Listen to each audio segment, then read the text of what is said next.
ایک رنگین مزاج ارب پتی اور کمال قسمت دوسری دفعہ ریپبلکن ڈونلڈ ٹرمپ امریکہ کے صدر منتخب ہوئے. یہ ایک ایسا عجوبہ ہے، اتنے لکی وہ شخص ہیں کہ بہت کم ایسا ہوا ہے امریکہ میں خاص طور پہ کہ آپ ایک دفعہ صدر منتخب ہوئے ہوں، اگلے الیکشن ہارے ہوں اور پھر آپ تیسرا الیکشن جو ہے وہ جیتے. اتفاق ایسا ہے کہ وہ جیتے دونوں مرتبہ خواتین سے تھے.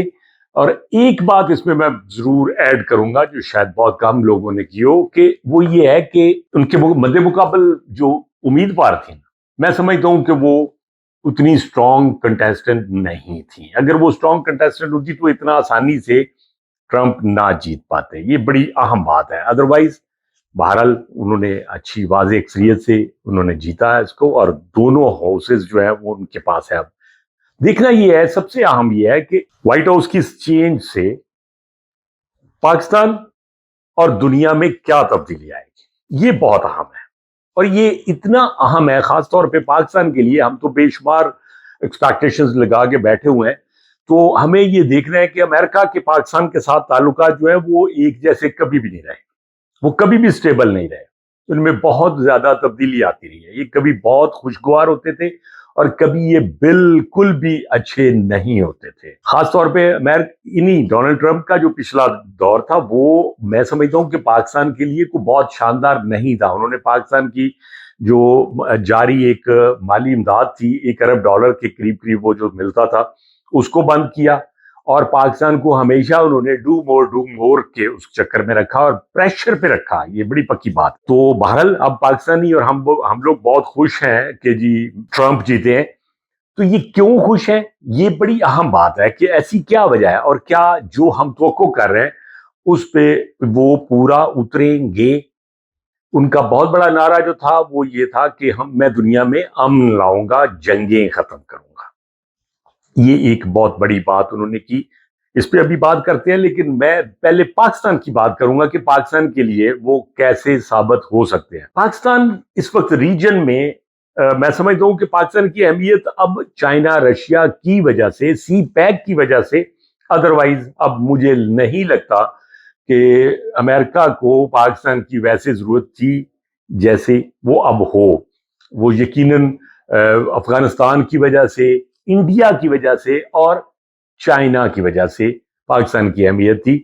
تو اب یہ فیکٹرز جو ہیں وہ بالکل بدل گئے. انڈیا اب پرو امریکہ ہے اور پرو رشیا ہے. انڈیا تو خیر اس وقت اس کی پالیسی، فارن پالیسی جو ہے وہ میں سمجھتا ہوں کہ اچھی ہے اس چیز کو لے کے کہ وہ ترقی کر رہا ہے اور اس نے اپنے تعلقات ہر ایک کے ساتھ اچھے رکھے ہیں، خصوصاً امریکہ اور رشیا کے ساتھ، اور اب یقیناً چائنا کے ساتھ بھی انڈیا اپنے اچھے تعلقات.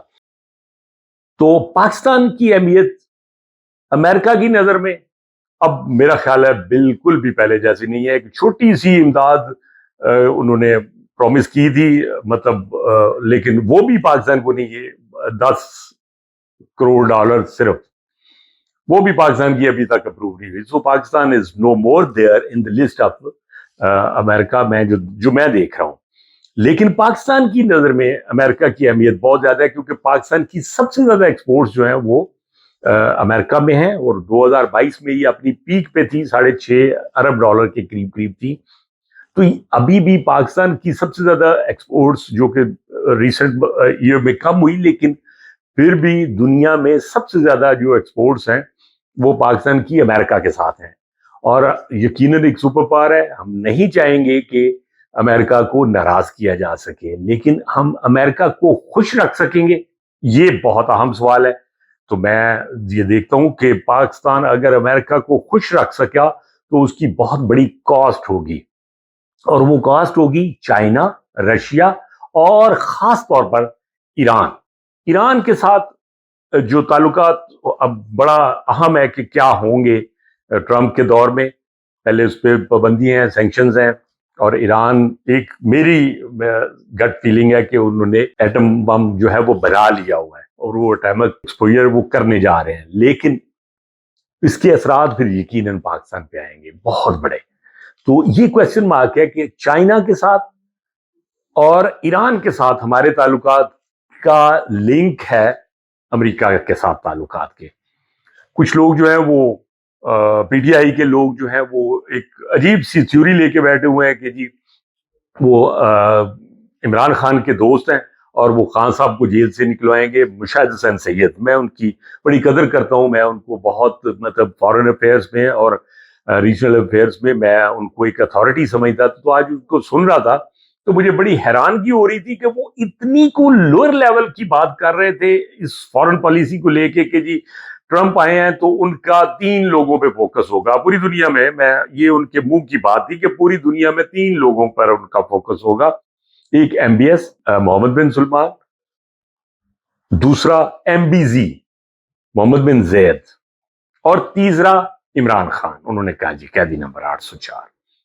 تو مجھے تو بڑی حیرانگی ہو رہی تھی کہ دنیا جو ہے وہ بدل چکی. حیرانگی والی بات تھی کہ مشاہد حسین سید نے اتنی بڑی چیز کو اتنے چھوٹے لیول پہ کیسے کر دیا کہ ٹرمپ دوستی میں آ گئے اور وہ ایم بی ایس اور ایم بی زیڈ اور عمران خان بیٹھے ہیں تو گپے مار رہے ہیں اور جناب دنیا چل رہی ہے. اور سر کہاں پھر رہے ہیں شاہ جی؟ آپ نے کیسی حیران کن بات کر دی. اس وقت امریکہ کو وہ امریکہ پہلے والا امریکہ بھی نہیں رہا، کیونکہ امریکہ کو بہت بڑے چیلنجز ہیں. چائنا اس وقت بہت اہمیت اختیار کر گیا. چائنا کی اکانومی چیلنجز دے رہی ہے ہر روز امریکہ کو. پھر اس کے بعد آپ دیکھیں گے شنگھائی کانفرنس کو دیکھ لیں. اس ریجن میں یورپ تو پہلے ہی اپنی کرنسی بنا کے بیٹھ گیا. اب شنگھائی کانفرنس اور برکس اور عرب لیگ، یہ وہ چیزیں ہیں جو اب بہت بڑا چیلنج ہے. ایران بہت بڑا چیلنج ہے. تو اب پوری دنیا میں جو اس وقت سیاست اور انداز بالکل بدل چکا ہے. آپ برکس کو ہی دیکھ لیں. اگر برکس میں شامل جو ملک ہیں وہ اپنی اکانومی بنا لیتے ہیں، اپنی اکانومی اور اپنی کرنسی بنا لیتے ہیں، تو مجھے یہ بات بتائیں کہ اگر یہ کرنسی بن جائے تو ڈالر کو کتنا بڑا دھچکا لگے. تو بہت بڑے چیلنجز ہیں جو ٹرمپ کو ہیں اس وقت آنے والے دنوں میں. اس میں میں نہیں سمجھتا کہ یہ لوگ جن کا ذکر شاہ صاحب کر رہے ہیں وہ میٹر کرتے ہیں. لطیف کھوسہ صاحب نے کہا جی کہ وہ ان کو چھڑوا دیں گے، اور لیکن اس معاملے میں علیمہ خان کی جو سسٹر ہیں عمران خان صاحب کی، انہوں نے بڑی شاندار بات کی. انہوں نے کہا کہ ٹرمپ ہمارا باپ لگتا ہے.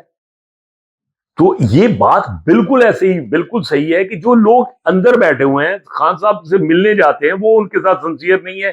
وہ امریکہ میں بیٹھا، اس کے پاس ایک ہی کام ہوگا کہ جی وہ خان صاحب کو چھڑوائے. بہرحال اگر ایسی کوئی چیز ہے تو وہ اپنی جگہ پہ موجود ہوگی. میں اس پہ زیادہ بات نہیں کرنا چاہ رہا.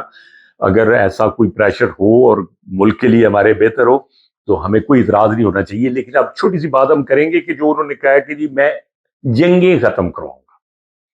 اب جنگ اس وقت جو دنیا میں ہو رہی ہے وہ 2 اہم جنگیں ہیں. ایک اسرائیل نے علاقے کو پورے کو کیا ہوا ہے ڈسٹرب، شام، اردن، فلسطین، اور دوسری جنگ جو ہے وہ یوکرین اور رشیا کی ہے.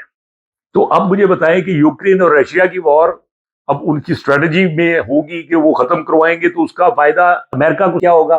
یہ بہت اہم ہے. میرا خیال ہے کہ اس کا فائدہ رشیا کو ہوگا. اسی طرح ایران کی میں نے بات کی ہے. اسی طرح آپ دیکھیں کہ جو اسرائیل کی جنگ ہے، میرا نہیں خیال کہ ٹرمپ اسرائیل کو منع کر سکے گا کہ وہ یہ جنگ بند کر دیں اور وہ جو گریٹر اسرائیل وہ بنانا چاہ رہے ہیں اس کی راہ میں کوئی رکاوٹ بنے گا.